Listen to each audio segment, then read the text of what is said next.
Students हम बात करेंगे रिलेटिव फार्मूला मास की, जिसको हम मेजर करेंगे ग्राम्स में, और हम ग्राम्स में किस तरह करेंगे ये भी हम देखेंगे। ठीक है, सबसे पहले हम ये देख लेते हैं कि रिलेटिव हम क्यों कहते हैं इसको। रिलेटिव हम इसलिए वर्ड लगाते हैं कि हम कहते हैं कि ये जो है वो हम रिलेट करते हैं। किससे रिलेट करते हैं? हम रिलेट करते हैं C12 यानी कि कार्बन 12 जो है, ठीक है, इसके मास से हम रिलेट करते हैं। ठीक है, अब C12 क्या है? C12 हमारे पास है C फॉर कार्बन, 12 मतलब 12 है, यानी कि कार्बन के number of protons plus number of neutrons मिला के 12 होते हैं। ठीक है, इसलिए हम कहते हैं C12, और इसके मैथ से हम रिलेट करते हैं डिफरेंट एलिमेंट्स के मैथ को, जिसकी वजह से हमारे पास फाइनली एक आ जाता है कि हमारे पास आता है मैथ किसका? दूसरे एटम्स का। ठीक है, तो उन एटम्स का जब मैथ आता है तो वो एटम्स का है, इसलिए उसको एटॉमिक मैथ कहते हैं। ठीक है, उसके लिए हम लिखते हैं AR। ठीक है, AR लेकिन क्योंकि हम रिलेट कर रहे हैं कार्बन 12 से। ठीक है, R इसलिए लिखा, A मतलब एटॉमिक मैथ। ठीक है, और उन एटम्स का एटॉमिक मैथ आ जाता है, जिसको हम कहते हैं रिलेटिव एटॉमिक मैथ। इसके अलावा हमारे पास होता है रिलेटिव मॉलिक्यूलर मास, जो कि हम डिफरेंट एटॉमिक मासेस को जमा कर करके जो है वो निकालते हैं। ठीक है, और बिल्कुल उसी तरीके से हमारे पास आ जाता है रिलेटिव फार्मूला मास।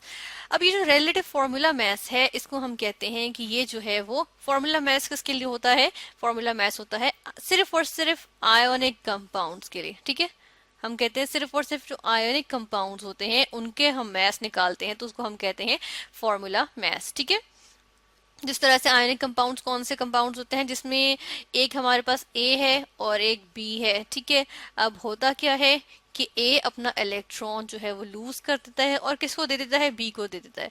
इस तरह से हमारे पास हम देखते हैं कि A पर जो है वो पॉजिटिव साइन आ जाता है। ठीक है, और B पर जो है वो नेगेटिव साइन आ जाता है। ठीक है, और ये एक हमारे पास कंपाउंड बन जाता है जिसको हम कहते हैं आयोनिक कंपाउंड। ठीक है, ऐसे कंपाउंड्स आयोनिक कंपाउंड्स कहलाते हैं। जिस तरह से हम इसकी एग्जांपल ले लेते हैं, एग्जांपल में हमारे पास आ गया सोडियम क्लोराइड। ठीक है, जिसमें सोडियम ने अपना जो है वो इलेक्ट्रॉन लूज किया हुआ है, और लूज करके किसको दिया है? उसने क्लोरीन को दे दिया। ठीक है ना, अपना इलेक्ट्रॉन पूरा पूरा जो है वो लूज करके क्लोरीन को दे दिया, जिसकी वजह से ये हमारे पास एक आयोनिक कंपाउंड आ गया सोडियम क्लोराइड।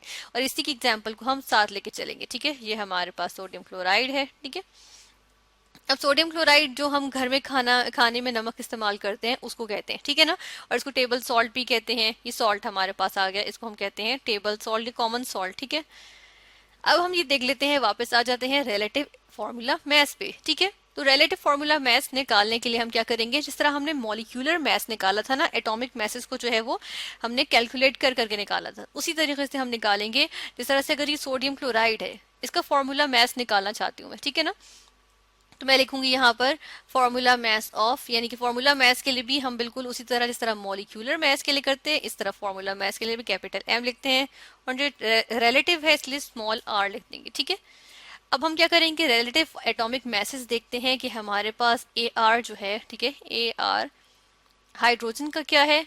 सॉरी, सोडियम, यहाँ तो हमारे पास हाइड्रोजन नहीं है, हमने तो मॉलिक्यूलर मास में हाइड्रोजन वाला किया था। सोडियम का यहाँ पर क्या है? यहाँ पे सोडियम का निकालेंगे। ठीक है, और हम देख लेते हैं सोडियम का क्या होता है। हमारे पास होता है 23 AMU। ठीक है, AMU का मतलब होता है एटॉमिक मास का यूनिट। ठीक है, AMU आ जाता है। ठीक है, उसके बाद फिर हम देखते हैं कि हमारे पास अब क्या चीज आएगी? अब आएगी हमारे पास दूसरा इसके अंदर एलिमेंट कौन सा है, एटम कौन सा है? वो है क्लोरीन। ठीक है ना, तो हम क्लोरीन को भी जो है वो यहाँ पर लिखेंगे, उसका भी लिख लेते हैं।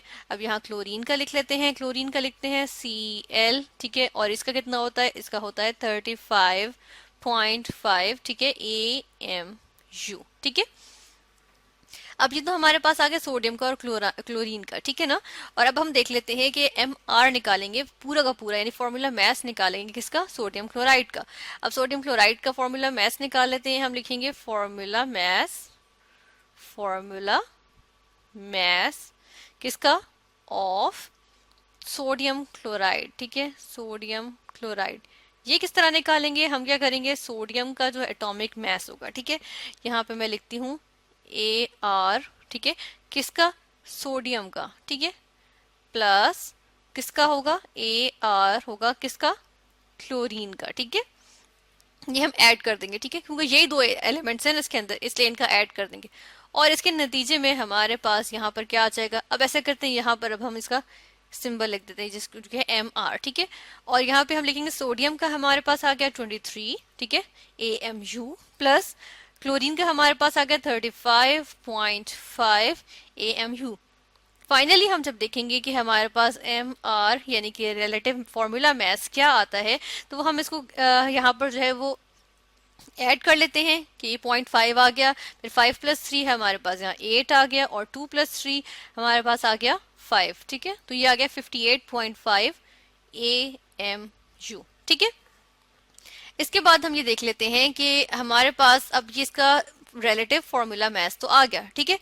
तीसरी शर्त है ग्राम्स में निकालना है। अब ग्राम्स का मतलब है कि ग्राम्स होते हैं यूनिट्स, ठीक है, और हमारे पास है एटॉमिक मास यूनिट में, ठीक है ना, यानी कि एटम्स की फॉर्म में हमने निकाला है, ठीक है ना, कि एक एटम का या एक एटम और एक एटम मिलके जो एक कंपाउंड का जो एक जो हमारे पास बनेगा, ये एक जो एक यूनिट बनेगा उसका कितना होगा। अब हम देख लेते हैं कि ग्राम्स में अगर हमने निकालना हो तो हम किस तरह से निकालते हैं। हम यहाँ पे क्या करेंगे कि अब हम यहाँ पर कन्वर्जन के लिए लिखेंगे कि हमारे पास क्या रूल होता है। हमारे पास रूल होता है कि अगर एक AMU हो, ठीक है ना, तो उसको हम क्या करते हैं, उस वो किसके इक्वल होता है, वो इक्वल होता है 1 डिवाइडेड बाय, यहाँ पर हमारे पास आ जाएगा 6.022 एक्सपोनेंशियल 23 के, ठीक है। ऐसे करते हैं, इसको थोड़ा सा साइड पे कर देते हैं, यहाँ से उठा के थोड़ा सा इस तरफ ले आते हैं, ठीक है, ताकि हम जो है वो बाकी कैलकुलेशन भी इसमें जो है वो शो कर सकें। और यहाँ पर हम ये एक और चीज भी लिखेंगे कि ये ग्राम्स में अब हमारे पास जो है वो आ गई है, ठीक है, ये चीज हमारे पास ग्राम्स में कन्वर्ट हो गई है, ठीक है।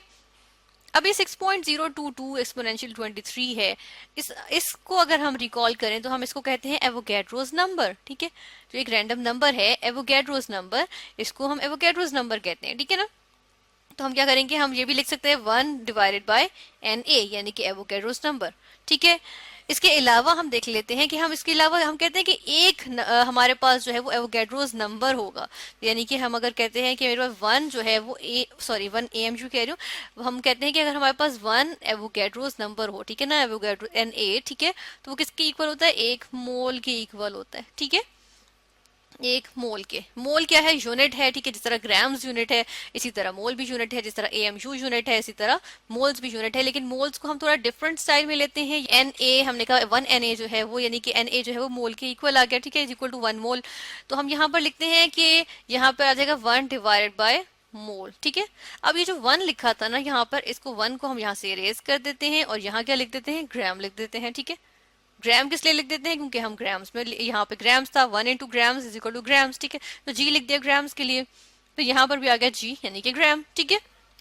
इसके बाद हम देखते हैं कि अब हम क्या करेंगे, अब हम जो है वो 58.5 AMU जो फॉर्मूला मास है उसको कन्वर्ट करेंगे, ठीक है। कन्वर्ट करने के लिए हम क्या करते हैं, यहाँ पर हम सिंपल चीज करेंगे कि यहाँ मल्टीप्लाई बाय 58.5 कर देंगे, ठीक है। मैं करती हूँ 58.5, या फिर ऐसा कर लेते हैं कि हम जो है वो यहीं पे लिख देते हैं, ठीक है। इसको हम थोड़ा सा अब यहाँ पे मूव कर लेते हैं, ठीक है, ये इसको यहाँ से उठाते हैं, ये यहाँ से हम लेते हैं और इसको थोड़ा सा यहाँ पे कर लेते हैं, ठीक है। अब हम देखते हैं कि यहाँ पर हम लिखेंगे इसके साथ 58.5, ठीक है, मल्टीप्लाई कर दिया, एज अ रिजल्ट मुझे यहाँ पर भी मल्टीप्लाई करना पड़ेगा, ठीक है ना। तो मैं क्या करती हूँ, 1 की जगह 1 मल्टीप्लाई बाय 58.5 मतलब 58.5, तो यहाँ पे आया 58.5, ठीक है। फिर यहाँ पर भी आ जाएगा 58.5 और यहाँ पर भी आ जाएगा 58.5।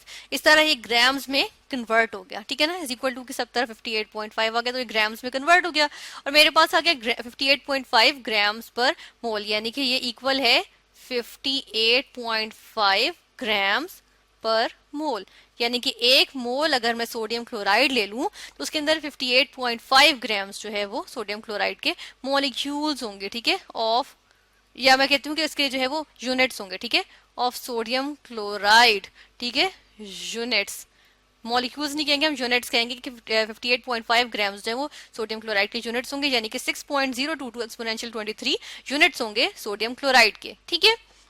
तो ये हमने देखा कि किस तरह से हम जो है वो रिलेटिव फॉर्मूला मास को ग्राम्स में कन्वर्ट करते हैं, तो वो हमारे पास मोल्स ऑफ आयनिक कंपाउंड बन जाते हैं।